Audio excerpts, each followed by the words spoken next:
وزیراعلیٰ پنجاب مریم نواز کی ویژن محفوظ پنجاب کے تحت گجرات پولیس کا ٹریفک آگاہی سیمینار کا انعقاد کیا گیا۔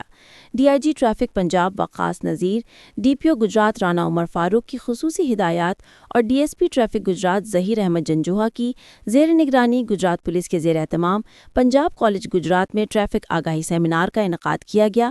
تقریب میں D P O Gujrat Rana Umar Farooq, director T R S F Khurshid Uzzaman Khushhali, director Punjab college Rana Muhammad Younis اور دیگر معزز مہمانان گرامی نے شرکت کی۔ سیمینار میں طلباء کو روڈ سیفٹی، ٹریفک قوانین اور ان کی اہمیت پر لیکچرز دیے گئے۔ بعد ازاں سوال و جواب کے مرحلے میں طلباء نے بھرپور شرکت کی اور نمایاں طلباء میں انعامات بھی تقسیم کیے گئے۔ سیمینار کے اختتام پر ٹریفک حادثات میں شہید ہونے والوں کی یاد میں شمع روشن کی گئی اور ان کی مغفرت کے لیے دعا کی گئی، اور D P O Gujrat Rana Umar فاروق نے مزید کہا کہ گجرات پولیس شہریوں میں ٹریفک شعور اجاگر کرنے کے لیے آگاہی سرگرمیاں جاری رکھے گی۔